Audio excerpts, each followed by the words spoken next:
Mari Bapak Ibu kita berdoa sebelum kita mendengarkan firman Tuhan pada pagi hari ini. Terima kasih Tuhan buat hari ini kami mengucap syukur kami bisa mendapat kesempatan untuk kami bisa bersekutu dalam embun pagi hari ini Tuhan. Kami mohon Tuhan, Engkau buka hati kami, pikiran kami Tuhan, supaya firman-Mu yang akan kami dengar pagi hari ini Tuhan dapat tertanam dalam hati kami dan menjadi rema buat kehidupan langkah hidup kami Tuhan. Kami percaya firman-Mu itu akan menjadi pelita bagi kaki kami dan terang bagi jalan hidup kami. Terima kasih Tuhan, berkati Pastor Paul Tuhan yang akan menyampaikan firman-Mu pagi hari ini Tuhan. Kami percaya hanya di dalam nama Tuhan Yesus kami berdoa. Haleluya. Amin. Terima kasih, Bu Ros. Amin. Terima kasih Bu Lindawati. Ayat Alkitab yang dibacakan oleh Pak Apul pagi ini, Nehemia 12 ayat 1 sampai 47. Pak Apul membaca Nehemia pasal 12 ayat 1 sampai 47. Dan Ibu Veronica Lukas 10 ayat 1 sampai 42. Lukas 10 ayat 1 sampai 42. Dimulai oleh Pak Apul, silakan Pak.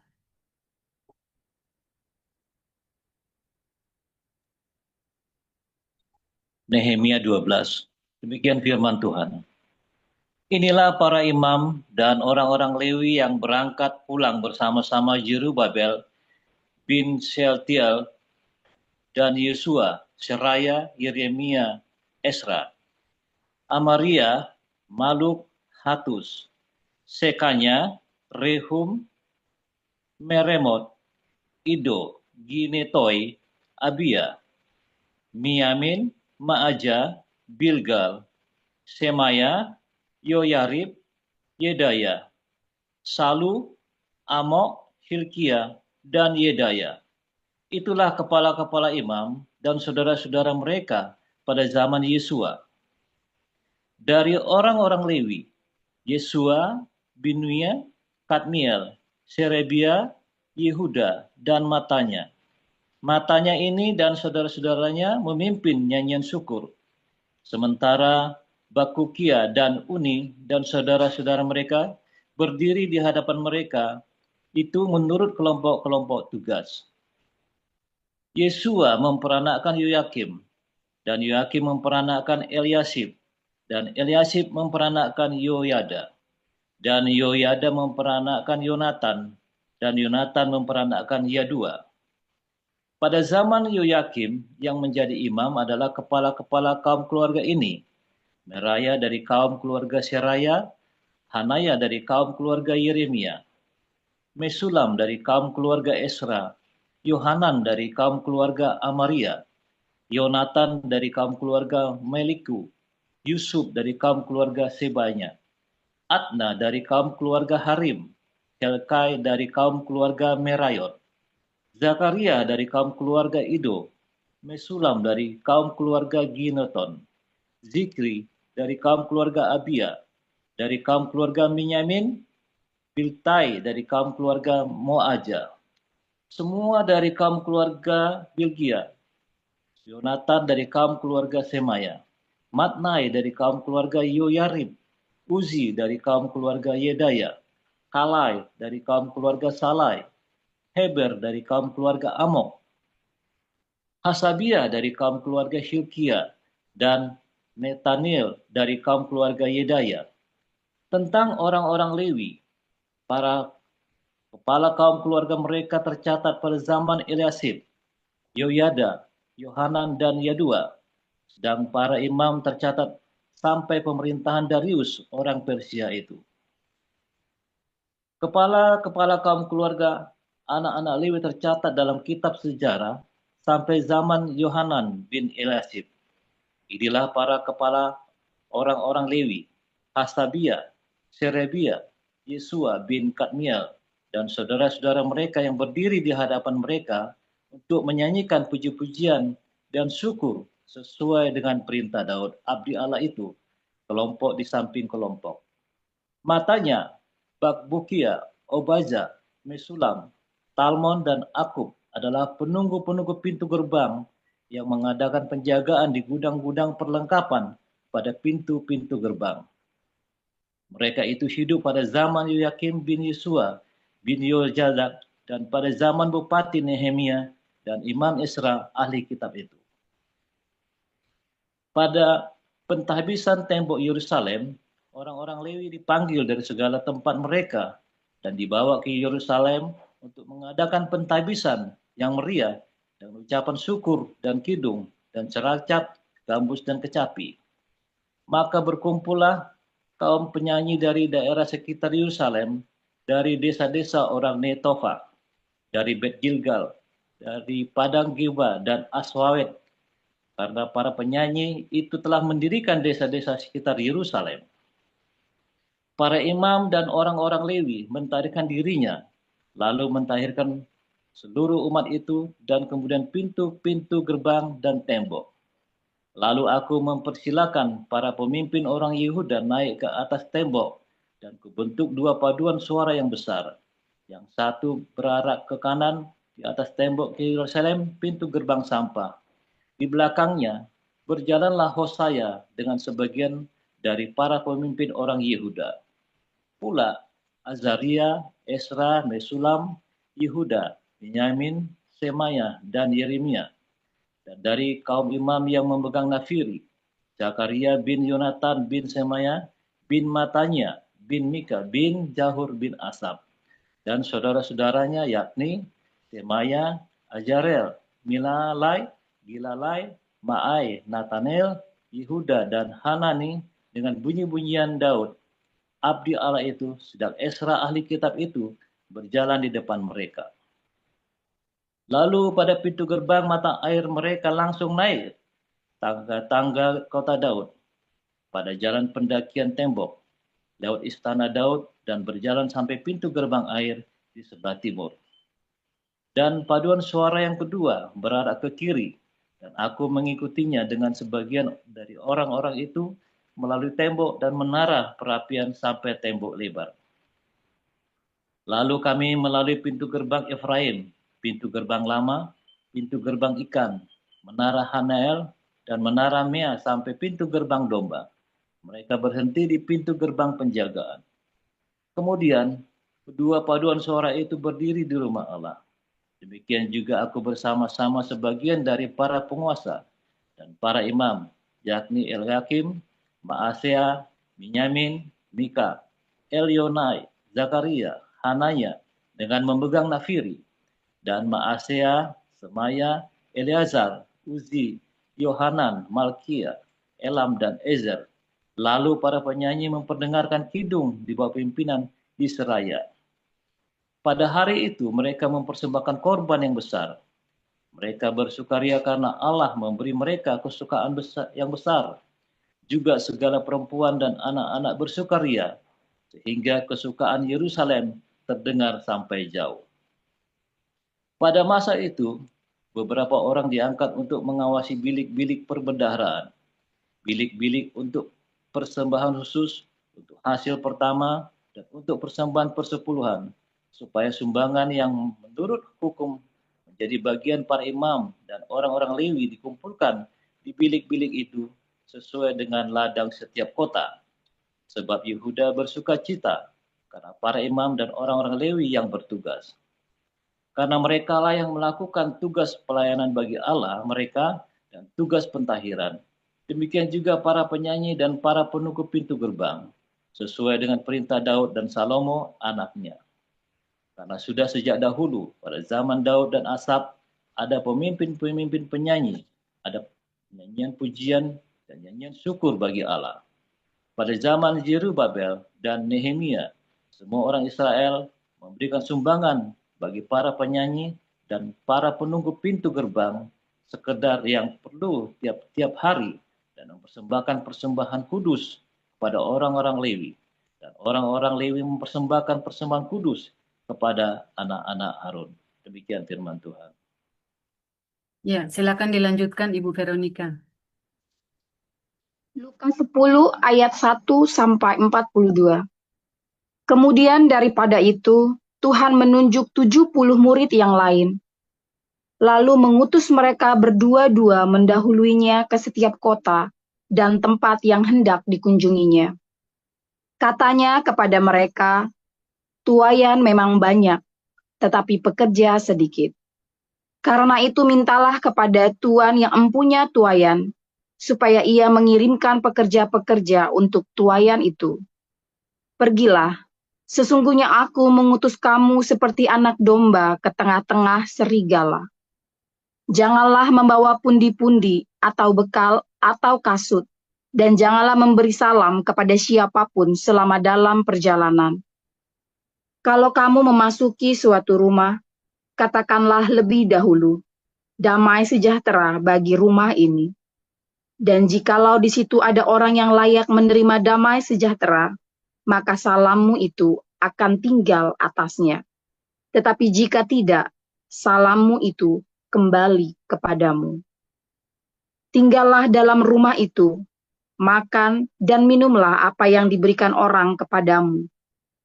Sebab seorang pekerja patut mendapat upahnya. Janganlah berpindah-pindah rumah. Dan jikalau kamu masuk ke dalam sebuah kota, dan kamu diterima di situ, makanlah apa yang dihidangkan kepadamu. Dan sembuhkanlah orang-orang sakit yang ada di situ, dan katakanlah kepada mereka, kerajaan Allah sudah dekat padamu. Tetapi jikalau kamu masuk ke dalam sebuah kota, dan kamu tidak diterima di situ, pergilah ke jalan-jalan raya kota itu, dan serukanlah. Juga debu kotamu yang melekat pada kaki kami kebaskan di depanmu. Tetapi ketahuilah ini, kerajaan Allah sudah dekat. Aku berkata kepadamu, pada hari itu, Sodom akan lebih ringan tanggungannya daripada kota itu. Celakalah engkau Korazim, celakalah engkau Betsaida, karena jika di Tirus dan di Sidon terjadi mukjizat-mukjizat yang terjadi di tengah-tengah kamu, sudah lama mereka bertobat dan berkabung.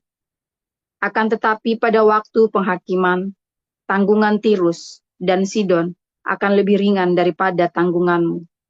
Dan engkau Kapernaum, apakah engkau akan dinaikkan sampai ke langit?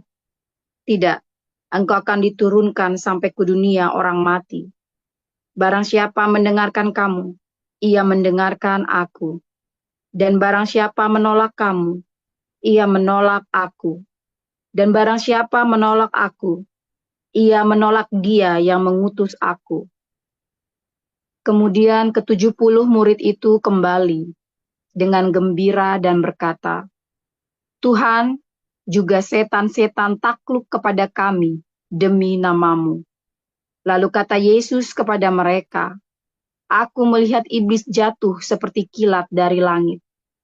Sesungguhnya aku telah memberikan kuasa kepada kamu untuk menginjak ular dan kalajengking, dan kuasa untuk menahan kekuatan musuh, sehingga tidak ada yang akan membahayakan kamu. Namun demikian, janganlah bersukacita karena roh-roh itu takluk kepadamu, tetapi bersukacitalah karena namamu ada terdaftar di sorga.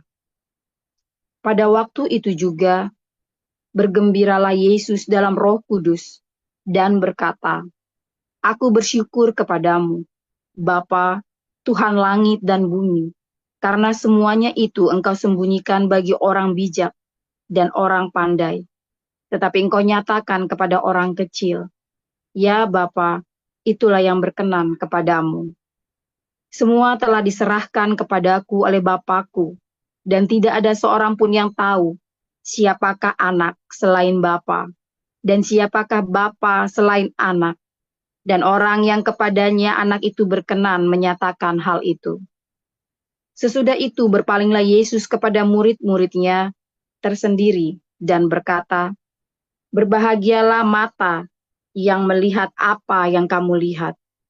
Karena aku berkata kepada kamu, banyak nabi dan raja ingin melihat apa yang kamu lihat, tetapi tidak melihatnya, dan ingin mendengar apa yang kamu dengar, tetapi tidak mendengarnya.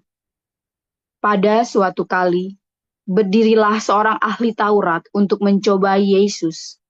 Katanya, "Guru, apa yang harus kuperbuat untuk memperoleh hidup yang kekal?"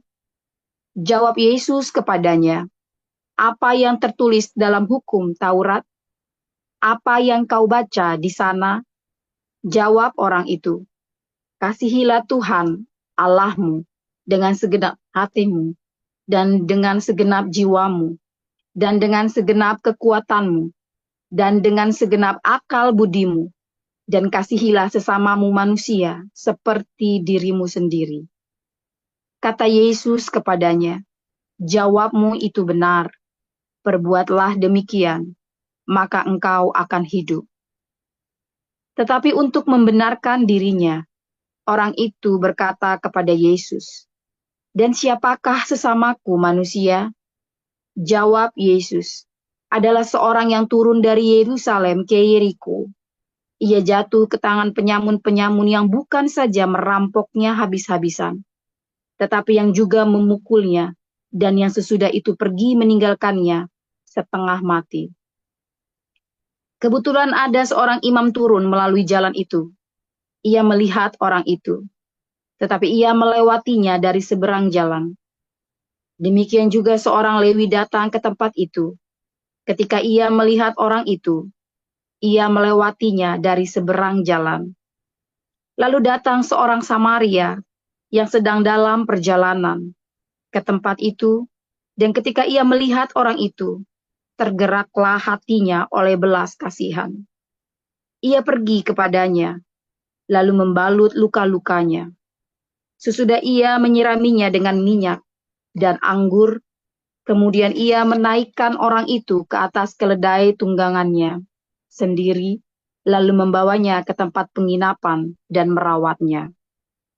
Keesokan harinya, ia menyerahkan 2 dinar kepada pemilik penginapan itu. Katanya, "Rawatlah dia, dan jika kau belanjakan lebih dari ini, aku akan menggantinya waktu aku kembali." Siapakah di antara ketiga orang ini, menurut pendapatmu, adalah sesama manusia dari orang yang jatuh ke tangan penyamun itu? Jawab orang itu, "Orang yang telah menunjukkan belas kasihan kepadanya." Kata Yesus kepadanya, "Pergilah dan perbuatlah demikian." Ketika Yesus dan murid-muridnya dalam perjalanan, tibalah ia di sebuah kampung. Seorang perempuan yang bernama Marta menerima dia di rumahnya. Perempuan itu mempunyai seorang saudara yang bernama Maria. Maria ini duduk dekat kaki Tuhan dan terus mendengarkan perkataannya. Sedang Marta sibuk sekali melayani. Ia mendekati Yesus dan berkata, "Tuhan, tidakkah engkau peduli bahwa saudaraku membiarkan aku melayani seorang diri? Suruhlah dia membantu aku." Tetapi Tuhan menjawabnya, "Marta, Marta, engkau khawatir dan menyusahkan diri dengan banyak perkara. Tetapi hanya satu saja yang perlu. Maria telah memilih bagian yang terbaik, yang tidak akan diambil daripadanya." Ya, terima kasih kepada para lektor kita, Ibu Veronica dan Pak Apul Siahaan. Kita akan mendengarkan renungan Embun Pagi dengan judul Kameni versus Darius oleh Dr. Joseph Paul Jang. Silakan, Pastor Paul. Haleluya, shalom semuanya. Firman Tuhan selalu baru setiap hari ketika kita menanti-nantikan Tuhan senantiasa. Ya, dengan penuh pengharapan dan dengan penuh sukacita. Terus berbuat baik. Saudara, ketika Anda menanti-nantikan Tuhan, yang paling penting itu jangan dilupakan, saudara, berbuat kebaikan. Banyak orang berpikir namanya menanti-nantikan Tuhan itu hanya berdoa, baca Alkitab, rajin ke gereja. Enggak sama sekali, saudara ya. Menantikan Tuhan itu ketika Anda bilang menantikan Tuhan dan berbagai orang yang mempercepat kedatangan Tuhan. Ya, itu adalah orang-orang yang satu berdiakonia, dua dia bermarturia. Luar biasa ya saudara, simpel sekali ya si Alkitab itu ya. Dengan memberitakan Injil dan Anda terus berbuat kebaikan, berdiakonia dan bermatulia.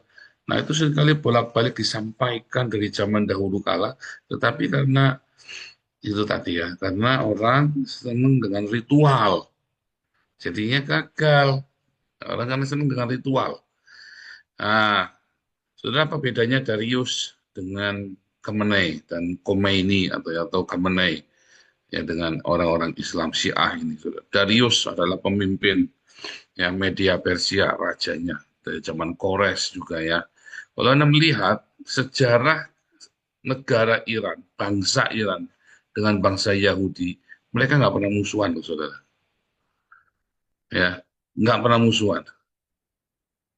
Bahkan dengan orang Kristen, pertama dengan orang Yahudi, kedua dengan orang Kristen. Di zaman orang-orang Yahudi, yaitu zamannya Kores dan Darius, ya mereka lah yang justru membantu membangun bait suci, si Kores, ya Raja Kores.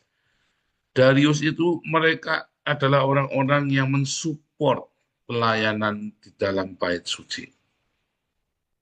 Ya, lalu di zaman Yesus 400 tahun kemudian ya 400 sampai 480 tahun di zaman Yesus ya kalau zamannya Darius dengan Kores adalah lahirnya Yudaisme ya lahirnya agama Yahudi ya Yudaisme di zaman Yesus lahirnya Kristen orang-orang Majus yaitu orang-orang Persia orang-orang dari timur orang-orang Magoi ya para para para astronom ya para astrolog dan astronom dari timur yaitu orang-orang Majus datang memberikan persembahan dan mengkonfirmasi bahwa Yesus Kristus adalah Raja, saudara. Lihat, ada orang Yahudi dengan Yudaismenya, ada orang-orang Kristen, ya. Keduanya di-endorse oleh orang media Persia, oleh orang Iran. Tiba-tiba Khomeini muncul, memberikan permusuhan kepada orang Kristen dan orang Yahudi.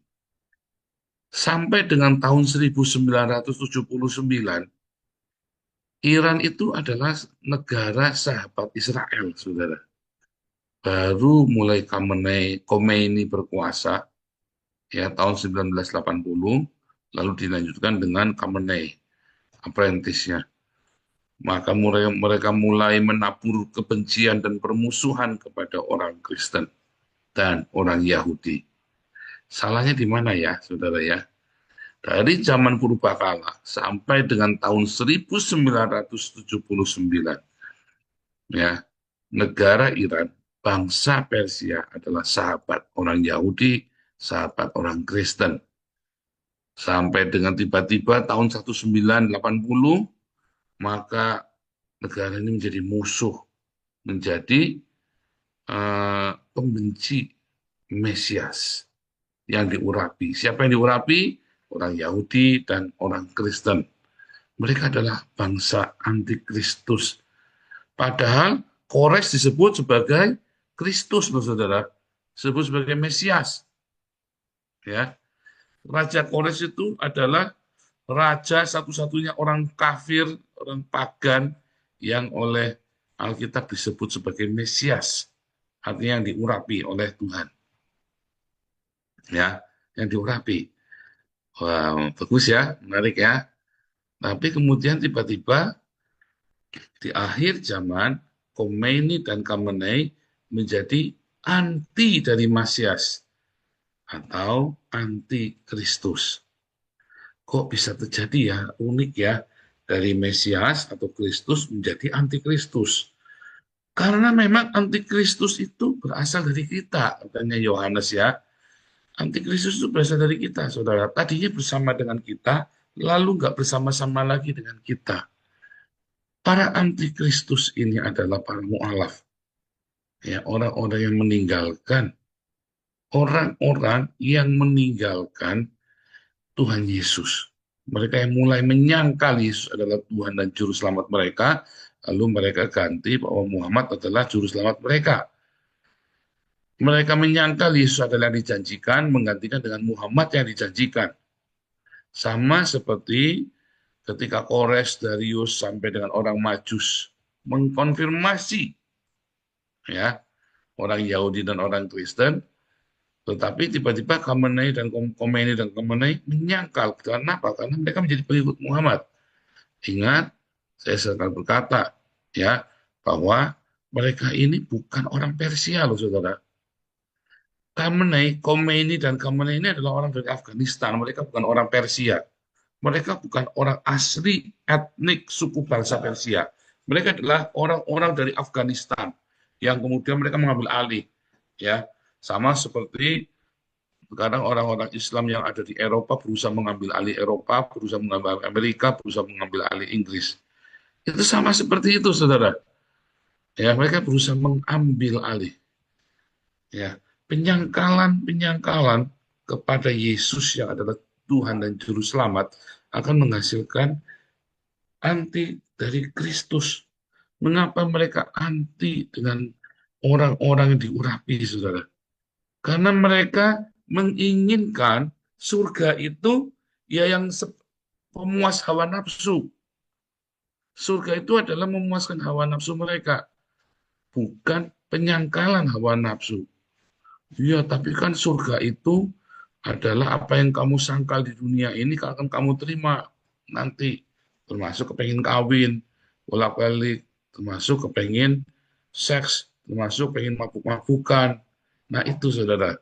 Padahal ketika kamu ada di dunia ini, kamu menyangkal dagingmu adalah supaya kalau di surga nanti kamu betah, saudara. Karena di surga itu nggak ada darah dan dagingmu itu.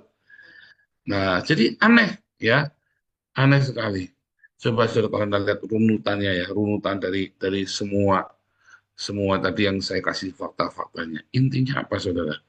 Ternyata segala sesuatu, ya, yang bersifat yang rohania, ya, adalah yang dari surga. Sementara yang jasmania itu berasal dari neraka. Karena dunia dengan segala ada di dalamnya akan dibakar dalam api. 1 Petrus 3, 2 Petrus 3, saudara, ya. Dunia dengan segala macam isinya akan dibakar dalam api, saudara. Dunia, ya, jasmani, haaretz. Lalu Anda ingin menghidupkan kembali yang jasmania itu. Nah, itulah paham dari Khamenei dan Khomeini. Jadi kalau ingat betapa jahatnya Khomeini dan Khamenei ini, ya, kalau ada orang Islam pindah jadi Kristen, itu bisa digantung, minimum sekeluarga dimiskinkan, saudara. Makanya kalau saya baptis orang-orang Iran itu di sini, mereka maunya keroyokan, rame-rame. Jadi kalau sampai ketahuan, ya udah sama-sama hancur nih. Mereka saling pegang fotonya masing-masing, ya. Jadi kalau sekali baptisan itu sekali kita baptis 40 orang. Ya kemarin waktu terakhir di Belanda 12 orang rame-rame kita baptis, saudara, ya. 12 orang langsung rame-rame. Nah, saudara, ternyata semua sifat-sifat jasmania itu adalah cikal bakal dari antikristus. Segala ritual-ritual jasmaniamu tanpa ada keinginan untuk berbuat baik, ya, keinginan untuk menyatakan cinta, itu adalah bibit-bibit antikristus. Jadi segala macam ritual yang kamu tekuni hari ini, kamu ke gereja dengan ritualmu, ya, tanpa kamu melakukan perbuatan baik. Perbuatan baik itu diakonia. Segala macam ritualmu, apapun gerejamu, jenismu, tanpa diakonia, kamu adalah cikal bakal antikristus. Termasuk para apologet sialan itu, saudara, ya, yang cuma ngoceh-ngoceh, lalu mereka saling menyesatkan, buahnya nggak ada, buah zakar, buah dadanya nggak ada. Mereka itu ada cikal bakal antikristus, saudara. Mereka itu adalah cikal bakal orang-orang yang akan menyesatkan dan orang-orang yang tersesat. Karena mereka cuma mengutamakan perkara-perkara jasmania, tanpa mereka mempraktekkan. Setiap firman Tuhan yang tidak kamu lakukan, saudara, ya, kamu hanya senang menerima firman Tuhan, kamu cuma senang nih, wah ini baru nih, keren ini. Wah, ini ilmu baru nih. Tapi kamu tidak melakukannya. Saya mengamati banyak sekali para apologet dan termasuk orang-orang Kristen dari zaman saya kecil saya nonton ya. Wah, senang saudara kalau debat Alkitab, kalau lagi cerita Alkitab, ya kayaknya dia yang paling surga, saudara. Kayaknya dia yang paling punya surga. Tapi kelakuannya badek, saudara. Mereka adalah cikal bakal antikristus. Mereka adalah cikal bakal ya penerus Khamenei dan Khomeini, saudara. Orang-orang yang menolak ya praktek perbuatan baik, lebih menekankan dengan ritual-ritual. Hati-hati loh, saudara. Antikristus itu berasal dari kita dan rata-rata para mualaf ini. Antikristus, mualaf itu antikristus ya. Disebutkan mereka berasal dari kita. Itu para mualaf yang dimaksud. Saudara, para mualaf ini adalah orang-orang yang dulunya senang dengan ritual-ritual, saudara. Bangga kalau dia puas. Makanya lihat nih, wah masa ibadah lompat-lompat, masa ibadah nyanyi-nyanyi, nari-nari. Mereka berpikir ya bahwa ibadah itu kudu jengang-jengking, jangan-jengking, saudara. Kalau saya mendingan ibadah nyanyi daripada jengang-jengking, saudara ya. Itu ya, saudara ya. Jadi banyak orang ya, para mu'alaf ini adalah orang-orang yang tidak berpikir yang paling benar dari apapun yang kamu yakini adalah ketika kamu berbuat baik. Ketika kamu menyatakan cintamu, apapun saudara. Makanya para mu'alaf ini ya adalah orang-orang yang meninggalkan cinta. Mereka semuanya ritual, mereka senang dengan segala macam yang berbau agama dan simbol-simbol, tetapi mereka gagal untuk melakukannya dengan cinta. Mereka gagal mengampuni, mereka gagal untuk mengasihi. Nah, ada orang-orang seperti ini, hati-hati, saudara. Ketika orang ceritanya agama terus, ketika orang ceritanya tentang Tuhan terus, tapi dia gagal untuk menyatakan cintanya kepada dunia. Dia gagal untuk mengampuni. Ada orang-orang Kristen, ya, yang ceritanya Tuhan terus, begitu disuruh mengampuni nggak bisa. Ada ya, saudara ya, ada banyak. Saya banyak ketemu orang di Belanda ini, mereka senang kalau cerita tentang agama, cerita tentang Alkitab, senang, saudara. Tapi ketika saya cerita tentang mengampuni istrinya, karena dia pisahan sama istrinya, dia lebih baik ikut sama gereja lain, karena boleh, saudara, dibolehkan. Kalau sama saya, ya kamu harus mengampuni istrimu. Bagaimana kamu bisa khotbah di sini kalau kamu belum bisa mengampuni istrimu? Ya kan, simpel ya, saudara ya. Nah, itulah. Hati-hati, saudara. Jadi cerita tentang Darius dengan Khamenei ini adalah cerita tentang bagaimana orang yang kemudian menjadi percaya kepada Tuhan karena cintanya. Tetapi ada orang yang meninggalkan Tuhan karena dia nggak punya cinta dalam hidupnya. Ya, itulah ceritanya Murtadin dan Mu'alaf. Darius dan Kores adalah Murtadin.